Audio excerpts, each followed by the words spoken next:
दोस्तों, मैं रविंद्र कुमार और मेरे YouTube चैनल पर आप सभी का हार्दिक स्वागत। दोस्तों, आज की इस महत्वपूर्ण प्रश्नोत्तरी में अपन लेकर आए हैं 45 अति महत्वपूर्ण प्रश्न जो आपकी तैयारी को शानदार और भी जानदार बनाएंगे।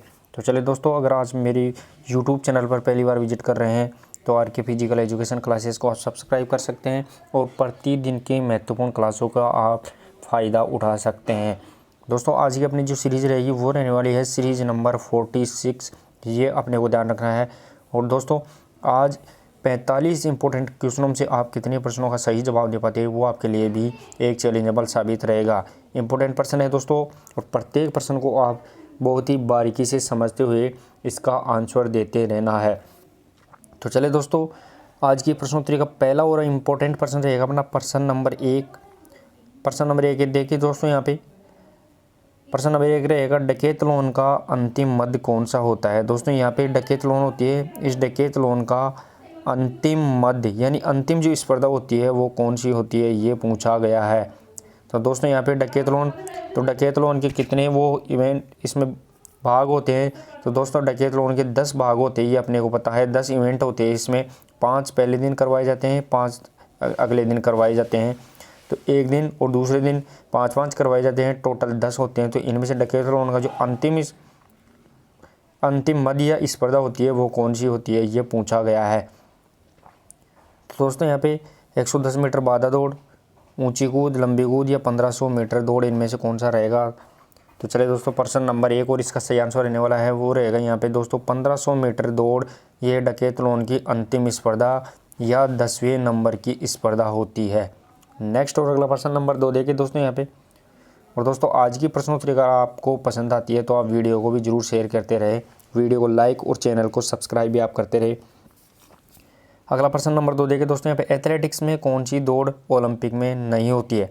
दोस्तों, एथलेटिक्स में ऐसी कौन सी दौड़ है जो ओलंपिक में नहीं होती है, यानी ओलंपिक में जो दौड़ होती है उनमें इसको शामिल नहीं किया जाता है। ऐसी कौन सी दौड़ है ये आपको बताना है दोस्तों।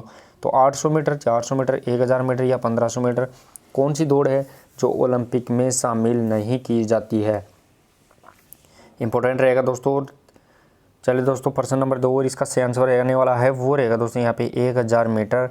ये दौड़ ओलंपिक में शामिल नहीं होती। इसके अलावा 800 मीटर, 400 मीटर और 1500 मीटर को ओलंपिक में शामिल किया जाता है। नेक्स्ट और अगला प्रश्न नंबर 3 देखिए दोस्तों यहाँ पे। प्रश्न नंबर 3 रहने वाला है अपना, ट्रैक एंड फील्ड से संबंधित शब्दावली कौन सी नहीं है। दोस्तों, यहाँ पे ट्रैक एंड फील्ड से संबंधित शब्दावली कौन सी नहीं है, ये पूछा गया है। इंपॉर्टेंट रहने वाला है दोस्तों यहाँ पे कि फास्ट ब्रेक, लेप, अप स्वीप या उपरोक्त सभी इनमें से कौन सी रहेगी। तो दोस्तों, प्रश्न नंबर 3 और इसका सही आंसर क्या रहेगा कि ट्रैक एंड फील्ड से संबंधित शब्दावली कौन सी नहीं है, ये पूछा गया है। तो चलिए दोस्तों, प्रश्न नंबर 3 और इसका सही आंसर रहने वाला है वो रहेगा दोस्तों यहाँ पे फास्ट ब्रेक, ये और ट्रैक एंड फील्ड से शब्दावली नहीं है। इसके अलावा लेप, अप स्वीप और इसके अलावा अगर अपन देखें तो भी और सी बहुत शब्दावली आती है, लेकिन यहाँ में इसमें जो प्रश्न में दिया गया है वो fast break, track and field से संबंधित शब्दावली नहीं रहेगी। जैसे हीट होती है, ये हीट्स होती है, ये हीट्स भी ट्रैक एंड फील्ड से संबंधित शब्दावली ही होती है। नेक्स्ट और अगला प्रश्न नंबर 4 देखिए दोस्तों। और दोस्तों, आज की प्रश्नोत्तरी आपको पसंद आती है तो जरूर वीडियो को भी शेयर करते रहे। प्रश्न नंबर 4 देखिए दोस्तों यहाँ पे, कौन सी स्पर्धा का प्रारंभ स्टार्टिंग ब्लॉक से नहीं होता है। दोस्तों, कौन सी स्पर्धा का प्रारंभ स्टार्टिंग ब्लॉक से नहीं होता है, ये पूछा गया है। इंपॉर्टेंट रहेगा दोस्तों हमें इसमें से कौन सी स्पर्धा है, 200 मीटर, 400 मीटर, 800 मीटर या 4 गुना 100 मीटर रिले। तो जिसका प्रारंभ स्टार्टिंग ब्लॉक से नहीं होता है, ये पूछा गया है दोस्तों। तो प्रश्न नंबर 4 और इसका सही आंसर रहने वाला है वो रहेगा दोस्तों यहाँ पे 200 मीटर दौड़, 400 मीटर, 800 मीटर या 4 गुना 400 मीटर, कौन सी दौड़ है जो स्टार्टिंग ब्लॉक से नहीं होती है। तो चलिए दोस्तों, प्रश्न नंबर 4 और इसका सही आंसर रहने वाला है वो रहेगा दोस्तों यहाँ पे 800 मीटर दौड़, ये स्टार्टिंग ब्लॉक से नहीं होती है, ये अपने को ध्यान रखना है दोस्तों। नेक्स्ट और अगला प्रश्न नंबर देखिए दोस्तों, प्रश्न नंबर 5।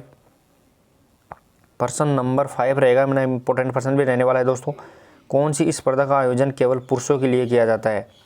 यहाँ पे दोस्तों ध्यान देने की बात है कि कौन सी स्पर्धा का आयोजन केवल, यहाँ पे केवल शब्द है दोस्तों, केवल पुरुषों के लिए किया जाता है, यानी महिला और पुरुष दोनों के लिए नहीं किया जाए, सिर्फ पुरुषों के लिए किया जाए। ये कौन सी स्पर्धा है?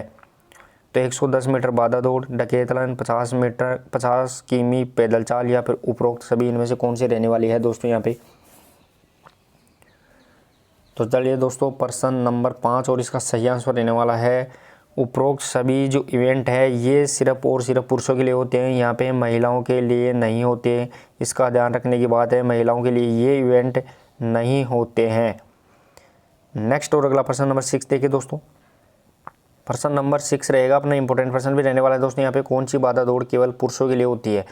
इंपॉर्टेंट रहेगा दोस्तों, यहाँ पे कौन सी बाधा दौड़ केवल पुरुषों के लिए होती है, ये पूछा गया है दोस्तों। यहाँ पे केवल पुरुषों के लिए कौन सी बाधा दौड़ होती है, ये पूछा गया, इंपॉर्टेंट भी रहने वाला है दोस्तों यहाँ पे। तो 400 metre, 100 metre, 110 metre, 3000 metre, steeplechase, इनमें से कौन सी बाधा दौड़ है जो केवल पुरुषों के लिए होती है? तो चलिए दोस्तों प्रश्न नंबर 6 और इसका सही आंसर रहने वाला है वो रहेगा दोस्तों यहाँ पे 110 मीटर बाधा दौड़ है, ये पुरुषों के लिए होती है। बाकी 100 मीटर ये महिलाओं के लिए होती है, 400 मीटर महिला और पुरुष दोनों के लिए, 3000 मीटर महिला और पुरुष दोनों के लिए होती है। लेकिन इसमें सीधा सीधा देखा जाए तो 100 मीटर 110 मीटर बाधा दौड़ ये केवल पुरुषों के लिए ही होती है, और प्रश्न में केवल पुरुषों के लिए ही पूछा गया है। नेक्स्ट और अगला प्रश्न नंबर 7 देखिए दोस्तों। यहाँ पे प्रश्न नंबर 7 रहेगा अपना अगला प्रश्न। एथलेटिक्स में अर्जुन पुरस्कार प्राप्त करने वाली प्रथम महिला एथलीट कौन है? इंपॉर्टेंट भी रहने वाला है दोस्तों यहाँ पे कि एथलेटिक्स में अर्जुन पुरस्कार प्राप्त करने वाली प्रथम महिला एथलीट कौन है, ये पूछा गया है। इंपॉर्टेंट रहने वाला है दोस्तों। इससे पहले मैं आपको बता दूं कि अर्जुन पुरस्कार की शुरुआत कब हुई थी। तो अर्जुन पुरस्कार की शुरुआत वो 1961 में हुई थी, ये अपने को ध्यान रखना है। लेकिन यहाँ पे एथलेटिक्स में अर्जुन पुरस्कार प्राप्त करने वाली प्रथम महिला एथलीट पूछी गई है दोस्तों। यहाँ पे प्रथम महिला एथलीट कौन है, ये अपने को बताना है। तो चलिए दोस्तों प्रश्न नंबर 7 और इसका सही आंसर रहने वाला है वो रहेगा दोस्तों यहाँ पे स्टेफी डिसूजा, ये एथलेटिक्स में अर्जुन पुरस्कार प्राप्त करने वाली पहली महिला रहेगी। सही आंसर रहेगा दोस्तों यहाँ पे स्टेफी डिसूजा, ये अपने को ध्यान रखना है। नेक्स्ट और अगला प्रश्न नंबर 8 देखिए दोस्तों। प्रश्न नंबर 8 रहेगा अपना राष्ट्रीय खेल दिवस 29 अगस्त को प्रथम बार कब मनाया गया? इंपॉर्टेंट रहने वाला है दोस्तों यहाँ पे कि राष्ट्रीय खेल दिवस है 29 अगस्त। पहले सबसे पहले तो इसी प्रश्न में एक दूसरा प्रश्न निकल के आ गया कि राष्ट्रीय खेल दिवस कब होता है, तो वो 29 अगस्त को होता है। लेकिन ये प्रथम बार कब मनाया गया, ये पूछा गया है। इंपॉर्टेंट रहेगा दोस्तों यहाँ पे कि कब मनाया गया। लेकिन यहाँ पे ध्यान देने की बात है कि राष्ट्रीय खेल दिवस कब मनाया जाता है, 29 अगस्त को मनाया जाता है। लेकिन ये पहली बार कब मनाया गया था, ये पूछा गया है। तो चलिए दोस्तों प्रश्न नंबर 8 और इसका सही आंसर रहने वाला है वो रहेगा दोस्तों यहाँ पे 1995 यानी 1995 में प्रथम बार राष्ट्रीय खेल दिवस मनाया गया था। और दोस्तों यहाँ पे अंतर्राष्ट्रीय खेल दिवस कब मनाया जाता था, तो 2014 से मनाया जा रहा है, और वो 6 अप्रैल को अंतर्राष्ट्रीय खेल दिवस मनाया जाता है। ये भी अपने को ध्यान रखना है। नेक्स्ट और अगला प्रश्न नंबर 9 देखिए दोस्तों। प्रश्न नंबर 9 रहने वाला है अपना द्रोणाचार्य पुरस्कार किसको दिया जाता है? इंपॉर्टेंट रहेगा दोस्तों यहाँ पे द्रोणाचार्य पुरस्कार किसको दिया जाता है, ये अपने को ध्यान रखना है। तो दोस्तों यहाँ पे द्रोणाचार्य पुरस्कार किसको दिया जाता है, तो वो खिलाड़ी को, अंतर्राष्ट्रीय खिलाड़ी को, प्रशिक्षक को या निर्णायक को, इनमें से किसको दिया जाता है। और दोस्तों यहाँ पे मैं अगर सीधा सीधा बताऊँ कि द्रोणाचार्य पुरस्कार की सबसे पहले शुरुआत कब हुई थी, वो हुई थी दोस्तों यहाँ पे 1985 को द्रोणाचार्य पुरस्कार की शुरुआत हुई थी, ये अपने को ध्यान रखना है। लेकिन यहाँ पे पूछा गया है कि ये किसको दिया जाता है, तो प्रश्न नंबर 9 और इसका सही आंसर रहने वाला है वो रहेगा दोस्तों यहाँ पे प्रशिक्षक या कोच को दिया जाता है, ये अपने को ध्यान रखना है। प्रशिक्षक या कोच, इसको द्रोणाचार्य पुरस्कार दिया जाता है। नेक्स्ट और अगला प्रश्न नंबर 10 देखिए दोस्तों। यहाँ पे प्रश्न नंबर 10 रहने वाला है अपना इंपॉर्टेंट प्रश्न भी रहेगा। मौलाना अब्दुल कलाम आज़ाद ट्रॉफी में विजेता विश्वविद्यालयों को कितने रुपए की राशि दी जाती है? इंपॉर्टेंट रहने वाला है दोस्तों यहाँ पे कि मौलाना अब्दुल कलाम आज़ाद ट्रॉफी होती है, इसमें जो विजेता विश्वविद्यालय होती है कितने रुपए की राशि उसे दी जाती है, ये अपने को ध्यान रखना है दोस्तों यहाँ पे। लेकिन इसी प्रश्न में मैं एक्स्ट्रा फैक्ट के रूप में आपको बताऊँ तो मौलाना अब्दुल कलाम आज़ाद ट्रॉफी को जिसे अपन शॉर्ट में माका बोलते हैं, मौलाना अबुल कलाम आज़ाद ट्रॉफी, माका ट्रॉफी बोलते हैं। और इसकी शुरुआत कब हुई थी, तो वो 1956-57 में इसकी शुरुआत हुई थी, ये अपने को ध्यान रखना है। और ये प्रति वर्ष दी जाती है दोस्तों, प्रति वर्ष खेलों के आधार पर दी जाती है। लेकिन इसमें कितने रुपए की राशि विजेता विश्वविद्यालय को दी जाती है, तो प्रश्न नंबर 10 और इसका सही आंसर रहने वाला है वो रहेगा दोस्तों यहाँ पे 15 लाख रुपए की राशि वो विजेता विश्वविद्यालय को दी जाती है। प्रश्न नंबर 10 और इसका सही आंसर रहने वाला है वो रहेगा दोस्तों यहाँ पे 15 लाख रुपए। नेक्स्ट और अगला प्रश्न नंबर 11 देखिए दोस्तों यहाँ पे प्रश्न नंबर 11 रहेगा अपना मेजर ध्यानचंद खेल रत्न पुरस्कार किस विभाग द्वारा दिया जाता है। इंपॉर्टेंट रहने वाला है दोस्तों यहाँ पे कि मेजर ध्यानचंद खेल रत्न पुरस्कार है ये किस विभाग के द्वारा दिया जाता है, इंपॉर्टेंट रहने वाला है। तो युवा मामलात व खेल विभाग, भारतीय ओलंपिक संघ, भारतीय खेल परिषद, मानव संसाधन मंत्रालय, इसमें से किसके द्वारा दिया जाता है। इससे पहले दोस्तों मेजर ध्यानचंद खेल रत्न पुरस्कार जिसका पूर्ण नाम राजीव गांधी खेल रत्न अवार्ड था और इसकी शुरुआत 1991-92 में हुई थी, ये अपने को ध्यान रखना है। तो इसको किसके द्वारा दिया जाता है, कौन से विभाग के द्वारा दिया जाता है, ये अपने को बताना है। तो चलिए दोस्तों प्रश्न नंबर 11 और इसका सही आंसर रहने वाला है वो रहेगा दोस्तों युवा मामलात एवं खेल विभाग के द्वारा मेजर ध्यानचंद खेल रत्न पुरस्कार दिया जाता है। नेक्स्ट और अगला प्रश्न नंबर 12 देखें दोस्तों यहाँ पे प्रश्न नंबर 12 इंपॉर्टेंट रहेगा दोस्तों अपने लिए। लाइफ टाइम अचीवमेंट के लिए ध्यानचंद पुरस्कार की शुरुआत कब हुई थी। इंपॉर्टेंट रहेगा दोस्तों जीवन पर्यंत उपलब्धियों के लिए जिसे अपन लाइफ टाइम अचीवमेंट के रूप में बोलते हैं कि लाइफ टाइम अचीवमेंट के लिए ध्यानचंद पुरस्कार इसकी शुरुआत कब हुई थी, ये अपने को बताना है। प्रश्न नंबर 12 और इसका सही आंसर क्या रहेगा दोस्तों यहाँ पे 1991, 2002, 1985 या फिर 1961, इसमें से कौन सा आंसर रहने वाला है वो अपने को बताना है। तो चलिए दोस्तों प्रश्न नंबर 12 और इसका सही आंसर रहेगा दोस्तों लाइफ टाइम अचीवमेंट जिसे अपन जीवन पर्यंत उपलब्धियों के लिए बोलते हैं, उसमें ध्यानचंद पुरस्कार की शुरुआत वो हुई थी 2002 को, ये अपने को ध्यान रखना है। सही आंसर रहेगा दोस्तों यहाँ पे 2002। नेक्स्ट और अगला प्रश्न नंबर 13 देखिए दोस्तों यहाँ पे प्रश्न नंबर 13 रहेगा अपना कौन से खिलाड़ी को खेल के क्षेत्र में, इंपॉर्टेंट वेरी वेरी इंपॉर्टेंट रहेगा दोस्तों यहाँ पे कि कौन सा खिलाड़ी है जिसे खेल के क्षेत्र के अंदर द्रोणाचार्य, पद्मश्री, पद्म विभूषण या अर्जुन पुरस्कार और मेजर ध्यानचंद खेल रत्न पुरस्कार ये सभी पुरस्कार प्राप्त हो चुके हैं, ये अपने को बताना है कि ऐसा कौन सा खिलाड़ी है जिसे खेल के क्षेत्र में सभी पुरस्कार मिल चुके हैं। और दोस्तों इंपॉर्टेंट रहेगा वेरी वेरी इंपॉर्टेंट प्रश्न रहेगा, ये अपने को ध्यान रखना है। तो सही आंसर क्या रहने वाला है वो अपने को बताना है। तो चलिए दोस्तों प्रश्न नंबर 13 और इसका सही आंसर रहेगा पुलेला गोपीचंद। पुलेला गोपीचंद है जो बैडमिंटन से संबंधित खिलाड़ी भी रहेगा, बैडमिंटन का खिलाड़ी है दोस्तों। और वर्तमान में ये द्रोणाचार्य पुरस्कार, पद्मश्री, पद्म विभूषण, अर्जुन पुरस्कार और मेजर ध्यानचंद पुरस्कार सभी इसको प्राप्त हो चुके हैं और ये बैडमिंटन का खिलाड़ी था, ये अपने को ध्यान रखना है। नेक्स्ट और अगला प्रश्न नंबर 14 देखिए दोस्तों यहाँ पे प्रश्न नंबर 14 रहेगा अपना राजस्थान सरकार ने महाराणा प्रताप और गुरु वशिष्ठ पुरस्कार की राशि को बढ़ाकर कितना कर दिया है। इंपॉर्टेंट रहने वाला है दोस्तों कि राजस्थान सरकार ने महाराणा प्रताप पुरस्कार और गुरु वशिष्ठ पुरस्कार दोनों की राशि को बढ़ाकर कितने रुपये कर दिया है, ये अपने को बताना है दोस्तों यहाँ पे 15 लाख, 5 लाख, 10 लाख, 5 लाख, 3 लाख, इनमें से कौन सा आंसर रहेगा। और दोस्तों जल्द ही आपको 500 से 1000 इंपॉर्टेंट प्रश्नों की PDF भी आपको उपलब्ध करवा दी जाएगी, वो इसके लिए आपको जल्द ही इन्फॉर्म कर दिया जाएगा कि आपको किस प्रकार इसको परचेज करना है, वो भी आपको इन्फॉर्म कर दिया जाएगा। तो प्रश्न नंबर 14 और इसका सही आंसर रहेगा दोस्तों राजस्थान सरकार ने महाराणा प्रताप पुरस्कार और गुरु वशिष्ठ पुरस्कार की राशि को बढ़ाकर वो 5 लाख रुपये कर दिया है, ये अपने को ध्यान रखना है। सही आंसर रहेगा दोस्तों 5 लाख रुपये। नेक्स्ट और अगला प्रश्न नंबर देखिए दोस्तों प्रश्न नंबर 15। प्रश्न नंबर 15 रहेगा अपना प्रश्न नंबर 15 देखिए दोस्तों यहाँ पे मेजर ध्यानचंद खेल रत्न पुरस्कार में खिलाड़ी को प्रदान किया जाता है। यहाँ पे ध्यान देने की बात यह है दोस्तों कि मेजर ध्यानचंद खेल रत्न पुरस्कार है, इस मेजर ध्यानचंद खेल रत्न पुरस्कार में खिलाड़ी को क्या प्रदान किया जाता है, इंपॉर्टेंट रहने वाला है दोस्तों। तो एक ट्रॉफी दी जाती है, शील्ड दी जाती है या फिर पदक दिया जाता है या फिर सभी दिए जाते हैं, ये आपको बताना है। तो चलिए दोस्तों प्रश्न नंबर 15 और इसका सही आंसर रहेगा दोस्तों वो रहने वाला है मेजर ध्यानचंद खेल रत्न पुरस्कार में खिलाड़ी को पदक या पदक दिया जाता है, ये अपने को ध्यान रखना है। नेक्स्ट और अगला प्रश्न नंबर 16 देखिए दोस्तों। प्रश्न नंबर 16 रहेगा, राजस्थान में प्रथम बार राजस्थान खेल रत्न किस वर्ष दिया गया। इंपॉर्टेंट रहने वाला है कि राजस्थान में प्रथम बार राजस्थान खेल रत्न पुरस्कार है वो किस वर्ष दिया गया, ये अपने को बताना है। इंपॉर्टेंट भी रहेगा दोस्तों यहाँ पे।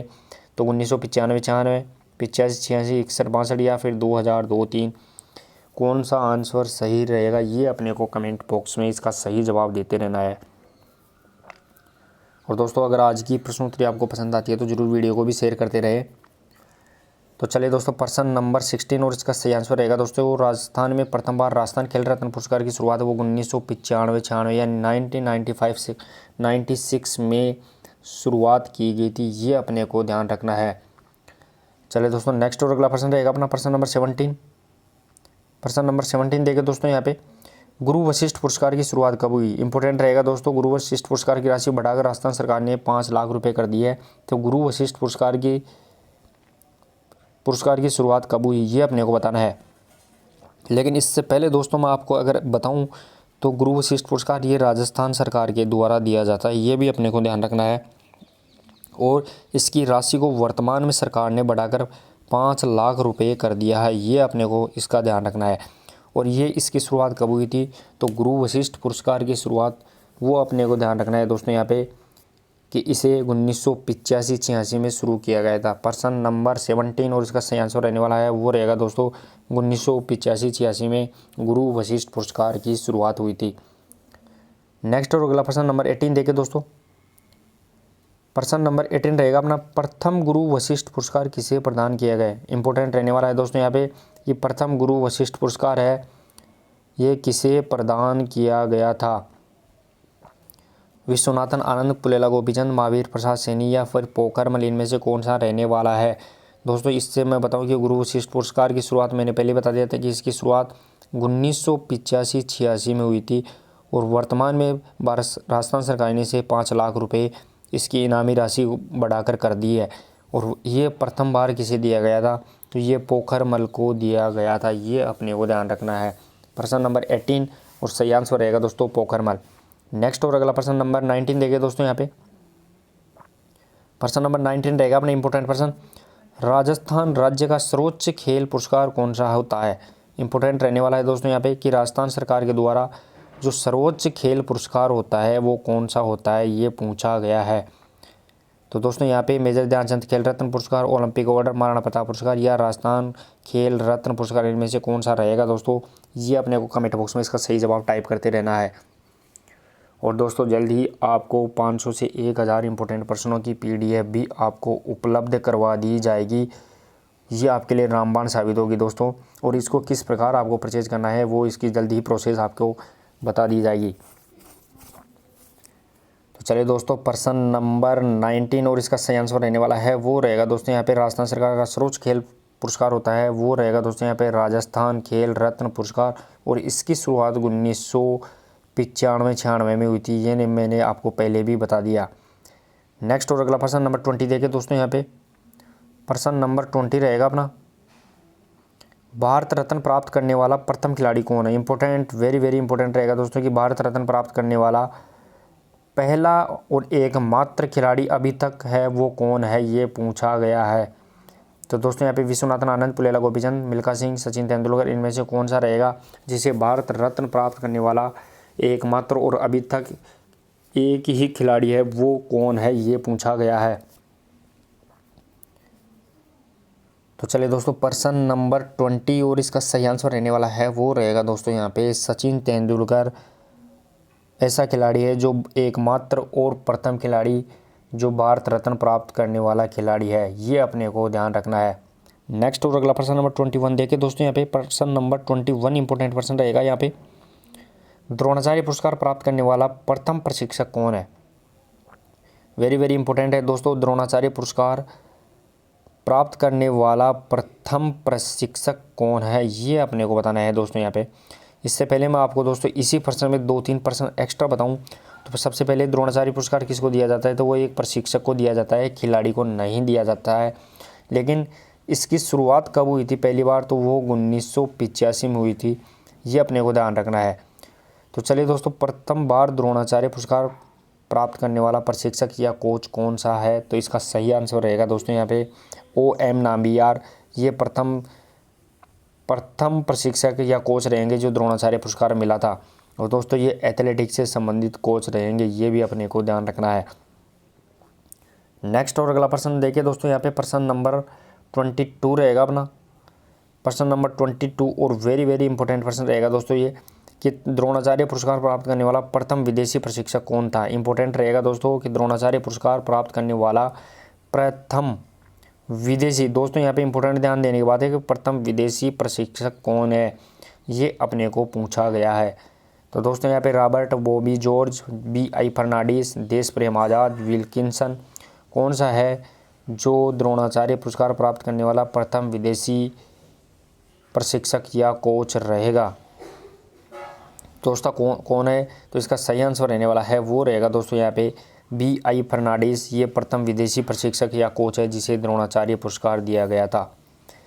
नेक्स्ट और अगला प्रश्न नंबर 23 देखें दोस्तों। और दोस्तों आज की प्रश्नोत्तरी अगर आपको पसंद आती है तो जरूर वीडियो को भी शेयर करते रहे ताकि और भी दोस्तों को इसका ज़्यादा से ज़्यादा फायदा मिलता रहे। प्रश्न नंबर 23 देखें दोस्तों, यहाँ पे पर्यवेक्षण की कौन सी तकनीक नहीं है? दोस्तों पर्यवेक्षण जिसे अपन इंग्लिश में सुपरविजन बोलते हैं, तो पर्यवेक्षण की कौन सी तकनीक या टेक्निक नहीं है, ये पूछा गया है। तो दोस्तों पर्यवेक्षण की तकनीक कौन सी है? नहीं है। सम्मेलन, वर्कशॉप, प्रदर्शनी, विजिट, इनमें से कौन सी रहेगी? इससे पहले दोस्तों मैं आपको बताऊं तो पर्यवेक्षण जिसे इंग्लिश में अपन सुपरविजन कहते हैं, सुपरविजन किसी भी कार्य को देख रेख करना वो सुपरविजन होता है। तो पर्यवेक्षण की तकनीक कौन सी नहीं है, ये पूछा गया है। तो चलिए दोस्तों, प्रश्न नंबर 23 और इसका सही आंसर रहने वाला है वो रहेगा दोस्तों यहाँ पे प्रदर्शनी, वो पर्यवेक्षण की तकनीक नहीं रहेगी। इसके अलावा दोस्तों यहाँ पे सम्मेलन होता है, उसमें भी अपन सभी से मिलके बातचीत करते हैं, पर्यवेक्षण आसानी से होता है। वर्कशॉप भी पर्यवेक्षण के कारण, और विजिट भी 4 प्रकार का विजिट होता है, वो भी पर्यवेक्षण की तकनीक होती है। नेक्स्ट और अगला प्रश्न नंबर 24 देखे दोस्तों, यहाँ पे प्रश्न नंबर 24 रहेगा, इंपॉर्टेंट भी रहने वाला है यहाँ पे दोस्तों। प्रश्न नंबर 24, खेल प्रशासन की श्रेष्ठ पद्धति कौन सी है? वेरी इंपॉर्टेंट रहेगा दोस्तों कि खेल प्रशासन, स्पोर्ट्स एडमिनिस्ट्रेशन की श्रेष्ठ पद्धति कौन सी है, ये पूछी गई है दोस्तों यहाँ पे। श्रेष्ठ पद्धति कौन सी है? तो दोस्तों यहाँ पे स्वतंत्र पद्धति, प्रजातांत्रिक, स्वेच्छाचारी या फिर अधिनायकीय पद्धति कौन सी रहेगी दोस्तों यहाँ पे? तो चलिए दोस्तों, प्रश्न नंबर 24 और इसका सही आंसर रहने वाला है वो रहेगा दोस्तों यहाँ पे खेल प्रशासन की श्रेष्ठ पद्धति वो प्रजातांत्रिक या डेमोक्रेटिक पद्धति रहेगी, ये अपने को ध्यान रखना है, इंपॉर्टेंट रहेगा दोस्तों यहाँ पे। नेक्स्ट और अगला प्रश्न नंबर 25, प्रश्न नंबर 25 देखिए दोस्तों यहाँ पे संगठन का अर्थ कार्य की योजना है। यहाँ पे दोस्तों संगठन का अर्थ क्या है? तो वो कार्य की योजना है, किसी भी योजना को बनाना संगठन है। लेकिन प्रशासन का अर्थ क्या है, ये पूछा गया है। प्रशासन का अर्थ क्या होता है? इंपॉर्टेंट रहेगा दोस्तों, संगठन का अर्थ कार्य की योजना है, लेकिन प्रशासन का अर्थ क्या है, ये पूछा गया है। तो प्रशासन का अर्थ योजना, निर्माण, नियंत्रण, निर्णय क्षमता या फिर उपरोक्त सभी इनमें से कौन सा रहेगा दोस्तों? तो चलिए दोस्तों, प्रश्न नंबर 25 और इसका सही आंसर रहने वाला है वो रहेगा दोस्तों यहाँ पे संगठन का अर्थ कार्य की योजना है तथा प्रशासन का अर्थ नियंत्रण करना होता है, ये अपने को ध्यान रखना है। प्रश्न नंबर 25 और इसका सही आंसर रहेगा दोस्तों नियंत्रण। नेक्स्ट और अगला प्रश्न नंबर 26 देखिए दोस्तों यहाँ पे प्रश्न नंबर 26 रहेगा अपना अगला प्रश्न, पर्यवेक्षण शिक्षक के विकास, बालक की अभिवृद्धि। यहाँ पे दोस्तों पर्यवेक्षण जिसे सुपरविजन बोलते हैं, ये शिक्षक के तो विकास में, बालक की अभिवृद्धि में, शिक्षण अधिगम प्रक्रिया के सुधार से संबंधित है। ये कथन किसने कहा है, ये पूछा गया है। इंपॉर्टेंट रहेगा दोस्तों यहाँ पे कि पर्यवेक्षण क्या है, तो शिक्षक के विकास, बालक की अभिवृद्धि और शिक्षण अधिगम प्रक्रिया में सुधार से संबंधित है। ये कथन किसने कहा? तो चलिए दोस्तों, प्रश्न नंबर 26 और इसका सही आंसर रहेगा दोस्तों वो रहने वाला है वार्टकी और जोहन। इसने ऐसी डेफिनेशन दी है कि पर्यवेक्षण या सुपरविजन है वो क्या है, तो वो दोस्तों शिक्षक के विकास, बालक की अभिवृद्धि और शिक्षण प्रक्रिया में सुधार के लिए जाना जाता है। ये परिभाषा वार्टकी और जोहन की है। नेक्स्ट और अगला प्रश्न नंबर 27 देखिए दोस्तों, प्रश्न नंबर 27 रहेगा संगठन क्या है। इंपॉर्टेंट रहेगा दोस्तों संगठन क्या है या ऑर्गेनाइजेशन क्या है, ये पूछा गया है। तो उद्देश्यों की प्राप्ति है, कार्य योजना, विशेष लक्ष्यों का ढांचा या फिर उपरोक्त सभी इनमें से कौन सा रहेगा दोस्तों।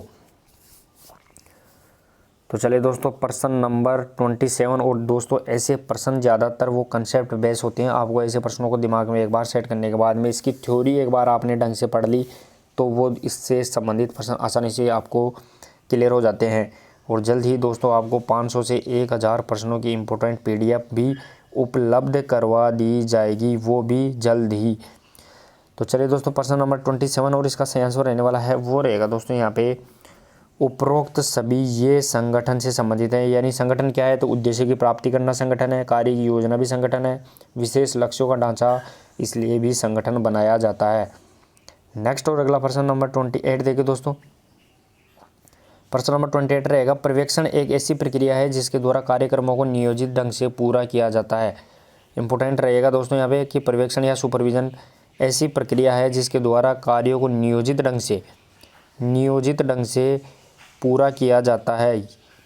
ये परिभाषा किसने दी है, तो विल्स, कार्टर, वी गुड, एडम्स, डीके या स्टर्न इनमें से कौन सा रहेगा दोस्तों। तो पर्यवेक्षण एक ऐसी प्रक्रिया या सुपरविजन एक ऐसी प्रक्रिया है जिसके द्वारा कार्यक्रमों को नियोजित ढंग से पूरा किया जाता है। ये कथन किसका है, तो प्रश्न नंबर 28 और इसका सही आंसर रहने वाला है वो रहेगा दोस्तों यहाँ पे विल्स ने ऐसा कहा है। सही आंसर रहेगा दोस्तों विल्स। नेक्स्ट और अगला प्रश्न नंबर देखिए दोस्तों। प्रश्न नंबर 29 रहेगा अपना अगला प्रश्न नंबर 29 सबसे सफल प्रशासन कौन सा होता है। इंपॉर्टेंट रहेगा दोस्तों यहाँ पे सबसे सफल प्रशासन वो कौन सा होता है। ये इंपॉर्टेंट, वेरी वेरी इंपॉर्टेंट, सबसे सफल प्रशासन वो कौन सा होता है ये पूछा गया है। तो राजतंत्र, निरंकुश तंत्र, प्रजातंत्र या फिर उपरोक्त सभी। तो प्रश्न नंबर 29 और इसका सही आंसर रहने वाला है वो रहेगा दोस्तों यहाँ पे सबसे सफल प्रशासन होता है वो प्रजातंत्र या डेमोक्रेटिक प्रशासन या एडमिनिस्ट्रेशन होता है। ये अपने को ध्यान रखना है। तो प्रश्न नंबर 29 सबसे सफल प्रशासन प्रजातांत्रिक प्रशासन होता है। नेक्स्ट और अगला प्रश्न नंबर 30 देखिए दोस्तों। यहाँ पे प्रश्न नंबर 30 रहेगा अपना पर्यवेक्षण का कौन सा प्रकार नहीं है। पर्यवेक्षण का कौन सा प्रकार नहीं है ये पूछा गया कि सुपरविजन होता है, इसका कौन सा प्रकार नहीं है ये अपने को बताना है दोस्तों। कि जो सुपरविजन होता है जिसके देख रेख की जाती है, किसी भी जांच कार्य की देख रेख करना वो सुपरविजन होता है। तो पर्यवेक्षण का कार्य कौन सा प्रकार नहीं है, तो लोकतंत्रीय, निरीक्षणात्मक, नेतृत्वात्मक या वैज्ञानिक इनमें से कौन सा पर्यवेक्षण या सुपरविजन का प्रकार नहीं है ये पूछा गया है। तो चलिए दोस्तों प्रश्न नंबर 30 और इसका सही आंसर रहने वाला है वो रहेगा दोस्तों यहाँ पे नेतृत्वात्मक। ये पर्यवेक्षण का प्रकार नहीं है, ये लीडरशिप का प्रकार है दोस्तों। यहाँ पे लीडरशिप के रूप में जानते हैं इसको, यानी लीडरशिप के रूप में नेतृत्वात्मक को जानते हैं, पर्यवेक्षण यानी सुपरविजन के रूप में इसको नहीं जानते।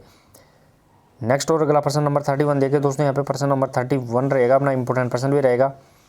प्रशिक्षण भार को ज्ञात करने के लिए वस्तुनिष्ठ माध्यम कौन सा होता है।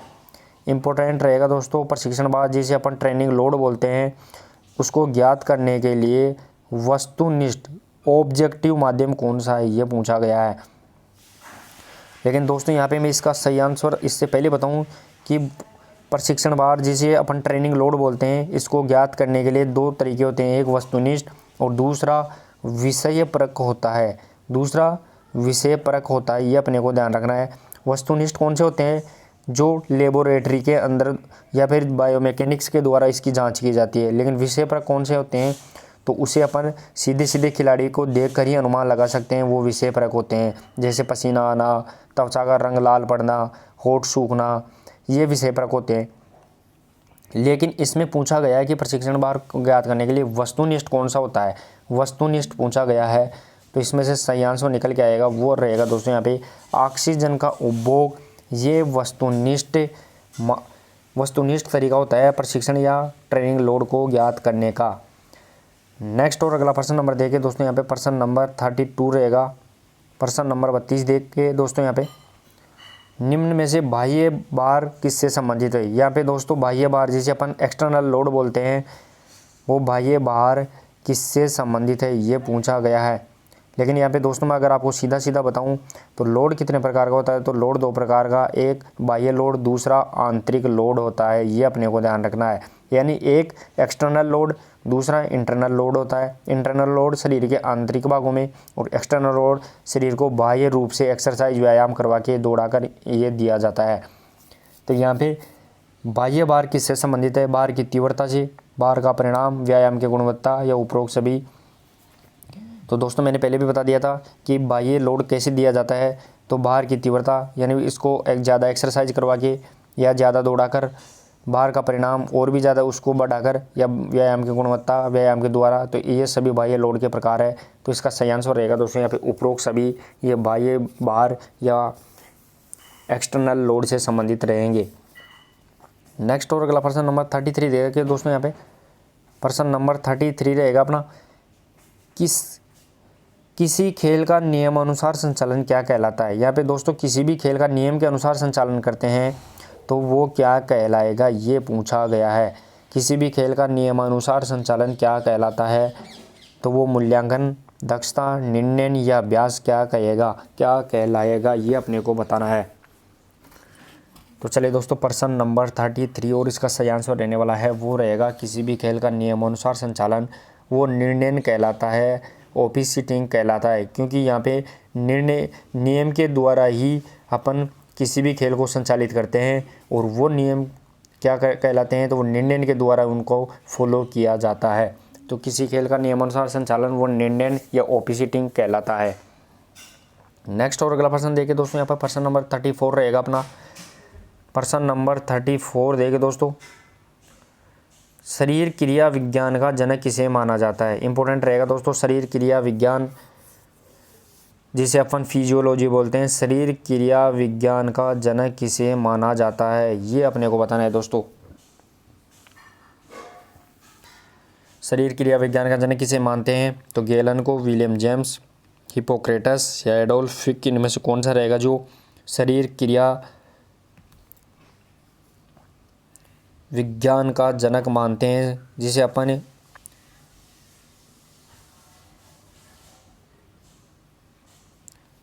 तो चलिए दोस्तों प्रश्न नंबर 34, शरीर क्रिया विज्ञान का जनक किसे माना जाता है। वेरी वेरी इंपॉर्टेंट प्रश्न रहेगा दोस्तों यहाँ पे, जिसे अपन फिजियोलॉजी बोलते हैं, एनाटॉमी नहीं बोलते दोस्तों। यहाँ पे शरीर क्रिया विज्ञान जिसे फिजियोलॉजी बोलते हैं, इस फिजियोलॉजी का जनक किसे माना जाता है। तो प्रश्न नंबर 34 और इसका सही आंसर रहने वाला है वो रहेगा दोस्तों यहाँ पे हिप्पोक्रेटस। हिप्पोक्रेटस को शरीर क्रिया विज्ञान का जनक माना जाता है, ये अपने को ध्यान रखना है। नेक्स्ट और अगला प्रश्न देखिए दोस्तों, यहाँ पे प्रश्न नंबर 35 रहेगा। प्रश्न नंबर 35 देखिए दोस्तों, मानव शरीर का 70% हिस्सा किसका बना होता है। इंपॉर्टेंट रहेगा दोस्तों यहाँ पे, मानव शरीर का 70% हिस्सा है वो किसका बना होता है। दोस्तों यहाँ पे प्रोटीन, जल, मांसपेशी, हड्डियों से किससे बना होता है, ये अपने को बताना है। लेकिन दोस्तों यहाँ पे बताऊँ तो बस 65 से 70% का हिस्सा होता है वो किससे बनता है। एग्जैक्ट के रूप में 70 या फिर ऑप्शंस के रूप में 65 से 70% के रूप में आ जाए तो भी वो सही रहेगा। तो चलिए दोस्तों प्रश्न नंबर 35, मानव शरीर का 70% हिस्सा किसके बना होता है, तो वो जल का बना होता है, पानी से बना होता है, ये अपने को ध्यान रखना है। नेक्स्ट और अगला प्रश्न नंबर 36 देखिए दोस्तों, प्रश्न नंबर 36 रहेगा अपना, शरीर के किस भाग में लैक्टिक अम्ल पाइरूबिक अम्ल में बदलता है। यहाँ पे दोस्तों शरीर का कौन सा भाग है जिसमें लैक्टिक अम्ल वो पाइरूबिक अम्ल में बदल जाता है। ऐसा कौन सा भाग है जिसमें लैक्टिक अम्ल जिसे अपन दुग्ध अम्ल बोलते हैं वो पाइरूबिक अम्ल में बदल जाता है, ऐसा कौन सा भाग है। तो यकृत, फेफड़े, किडनी, अग्नाशय ग्रंथि, इनमें से किसमें लैक्टिक अम्ल पाइरूबिक अम्ल में कन्वर्ट हो जाता है, ये अपने को बताना है। तो चलिए दोस्तों प्रश्न नंबर 36 और इसका सही आंसर रहने वाला है वो रहेगा दोस्तों यहाँ पे यकृत में लैक्टिक अम्ल पाइरूविक अम्ल में कन्वर्ट या बदल जाता है, ये अपने को ध्यान रखना है। नेक्स्ट और अगला प्रश्न नंबर 37 देखिए दोस्तों, प्रश्न नंबर 37 रहेगा अपना, आधुनिक शरीर रचना विज्ञान का जनक किसे माना जाता है। दोस्तों आधुनिक शरीर रचना जिसे अपन एनाटॉमी बोलते हैं, शरीर रचना विज्ञान का जनक किसे माना जाता है। वेरी वेरी इंपॉर्टेंट रहेगा दोस्तों यहाँ पे। आधुनिक शरीर रचना विज्ञान जिसे एनाटॉमी बोलते हैं, इसका जनक किसे माना जाता है। गैलन, एंड्रियास वेसिलियस या न्यूटन या हिपोक्रेटस। तो दोस्तों इसके थोड़ा सा मैं आपको हिंट के रूप में बताऊं तो हिपोक्रेटस ने तो अपन ने क्या माना था, वो शरीर क्रिया विज्ञान का जनक माना था। शरीर क्रिया विज्ञान का जनक या फिजियोलॉजी का जनक किसे माना था, तो वो हिपोक्रेटस को। लेकिन यहाँ पे शरीर रचना यानी एनाटॉमी का जनक पूछा गया है, ये अपने को बताना है दोस्तों यहाँ पे। तो इसका सही आंसर रहने वाला है वो रहेगा दोस्तों प्रश्न नंबर 37 का एंड्रियास वेसलियस, ये शरीर रचना विज्ञान या एनाटॉमी का जनक रहेगा दोस्तों। नेक्स्ट और अगला प्रश्न नंबर 38 देखें दोस्तों। प्रश्न नंबर 38 रहेगा अपना इंपॉर्टेंट प्रश्न भी रहने वाला है दोस्तों। यहाँ पे निम्न में से किसे उत्तम प्रोटीन कहा जाता है। दोस्तों यहाँ पे किसे उत्तम प्रोटीन कहा जाता है, ये पूछा गया है। वेरी वेरी इंपॉर्टेंट रहेगा दोस्तों यहाँ पे। तो प्रोटीन का भी उत्तम रूप कौन सा प्रोटीन है, तो gluten protein, albumin, myosin protein, casein protein, इनमें से कौन सा है जो उत्तम प्रोटीन कहलाता है। तो चलिए दोस्तों प्रश्न नंबर 38 और इसका सही आंसर रहने वाला है वो रहेगा दोस्तों यहाँ पे एल्ब्यूमिन, ये प्रोटीन का उत्तम रूप होता है, ये अपने को ध्यान रखना है। और तो इसमें दोस्तों ये चोट लगने पर और आरबीसी का जो परिवहन करता है वो भी एल्ब्यूमिन प्रोटीन के द्वारा ही इसमें ब्लड के अंदर होता है, ये अपने को ध्यान रखना है। नेक्स्ट और अगला प्रश्न नंबर 39 देखिए दोस्तों। प्रश्न नंबर 39 रहेगा वसा में किसकी अनुपस्थिति होती है। दोस्तों यहाँ पे जो वसा जिसे अपन फैट कहते हैं, इसमें किसकी अनुपस्थिति होती है, यानी ये कौन सा फैक्टर इसमें उपस्थित नहीं होता है, ये पूछा गया है। तो वसा में ऑक्सीजन, नाइट्रोजन, कार्बन, हाइड्रोजन, इनमें से किसकी अनुपस्थिति होती है, ये अपने को बताना है। इसके अलावा दोस्तों मैं अगर फैक्ट के रूप में और इसका सही आंसर रहने वाला है वो बताऊं तो वसा में जो किसकी अनुपस्थिति होती है, तो वो सीधा इसका सही आंसर रहेगा दोस्तों नाइट्रोजन की अनुपस्थिति होती है। लेकिन दोस्तों अगर सीधा देखें तो नाइट्रोजन किस में पाया जाता है, तो सिर्फ और सिर्फ प्रोटीन में नाइट्रोजन पाया जाता है। प्रोटीन में नाइट्रोजन भी पाया जाता है। इसके अलावा देखें अपन तो प्रोटीन में हाइड्रोजन, कार्बन और ऑक्सीजन ये भी पाए जाते हैं। लेकिन सिर्फ वसा, कार्बोहाइड्रेट और प्रोटीन, तीनों में से सिर्फ नाइट्रोजन वो प्रोटीन में पाया जाता है, ये अपने को ध्यान रखना है। नेक्स्ट और अगला प्रश्न नंबर 40 देखे दोस्तों। प्रश्न नंबर 40 यानी 40 देखे पित्त का निर्माण कहाँ होता है। दोस्तों यहाँ पे पित्त होता है, इस पित्त का निर्माण कहाँ होता है, ये पूछा गया है। इंपॉर्टेंट रहने वाला है दोस्तों। तो यकृत में, पित्ताशय में, प्लीहा, अग्नाशय, आमाशय, किस में पित्त का निर्माण होता है। वो दोस्तों लगभग पूरे शरीर में 1 से 1.5 लीटर बाइल जूस वो प्रतिदिन या पित्त रस शरीर में बनता है, ये अपने को ध्यान रखना है। तो प्रश्न नंबर 40 और इसका सही आंसर रहेगा दोस्तों पित्त का निर्माण कहाँ होता है। यहाँ पे दोस्तों निर्माण पूछा गया है, एकत्रित अलग चीज़ होती है, निर्माण अलग। तो इसका सही आंसर रहेगा दोस्तों वो प्रश्न नंबर 40 का रहेगा यकृत में पित्त का निर्माण होता है। और इसका संग्रह कहाँ होता है, तो दोस्तों वो पित्ताशय में होता है। इसका संग्रह कहाँ होता है यानी इकट्ठा कहाँ होता है, तो संग्रह वो पित्ताशय में होगा, जिसे अपन गोल ब्लैडर के रूप में जानते हैं। नेक्स्ट और अगला प्रश्न नंबर 41 देखें दोस्तों। और दोस्तों आज की प्रश्न उत्तरी अगर आपको पसंद आती है तो जरूर वीडियो को भी शेयर करते रहे ताकि और भी दोस्तों को इसका फ़ायदा मिलता रहे। प्रश्न नंबर 41 पैराथायराइड ग्रंथियों की संख्या कितनी होती है। इंपॉर्टेंट रहेगा दोस्तों, पैराथायराइड ग्रंथियाँ इनकी संख्या कितनी होती है, ये अपने को बताना है यहाँ पे दोस्तों। तो 10, 5, 4, 2 इनमें से कौन सी रहेगी।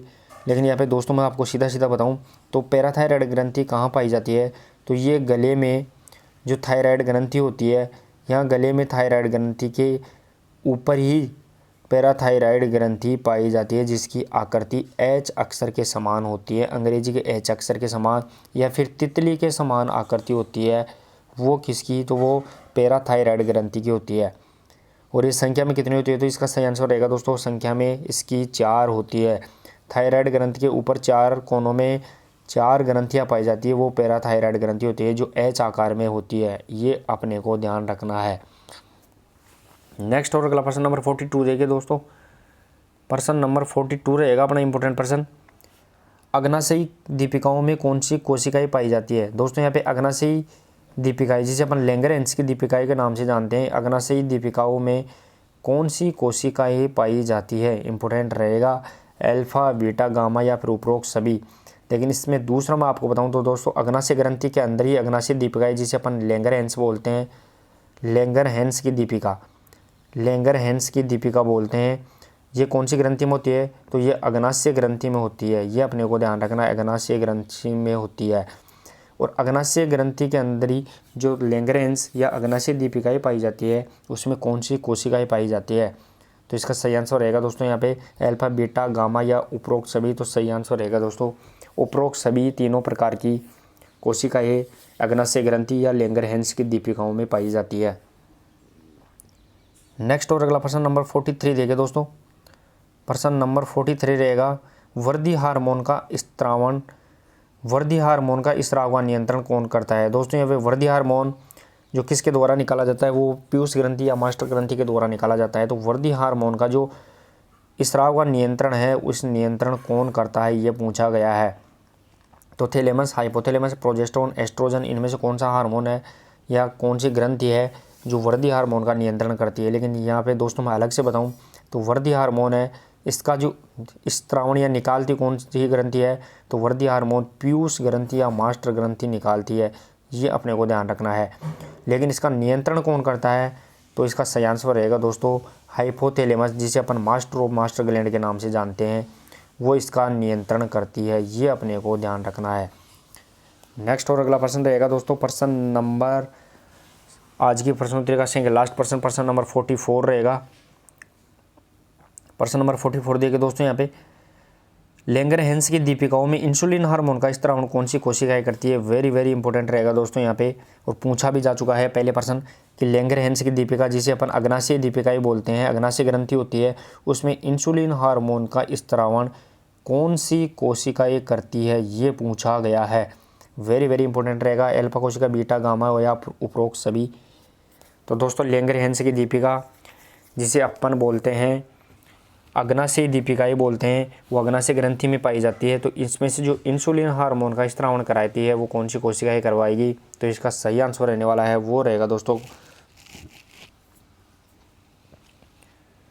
बीटा कोशिकाएँ, यानी अग्नाशय ग्रंथि की बीटा कोशिकाएँ वो इंसुलिन हार्मोन का स्त्रावण करवाती है। ये अपने को ध्यान रखना है। और दोस्तों आज की प्रश्नोत्तरी का लास्ट और नेक्स्ट प्रश्न रहेगा प्रश्न नंबर 45। और दोस्तों आज की प्रश्नोत्तरी अगर आपको पसंद आती है तो जरूर वीडियो को शेयर करिए, और जल्द ही दोस्तों आपको 500 से 1000 इंपॉर्टेंट प्रश्नों की PDF भी आपको उपलब्ध करवा दी जाएगी। तो प्रश्न नंबर 45 और आज की प्रश्नोत्तरी का लास्ट प्रश्न रहेगा दोस्तों यहाँ पे कौन सी ग्रंथि को मिश्रित ग्रंथि या मिक्स्ड ग्लैंड भी बोलते हैं? ये अपने को बताना है। कौन सी ग्रंथि है जो मिश्रित ग्रंथि कहलाती है? ये अपने को बताना है दोस्तों यहाँ पे। तो पीयूष ग्रंथि, थायराइड, अग्नाशय, हाइपोथैलेमस, इनमें से कौन सी ग्रंथि है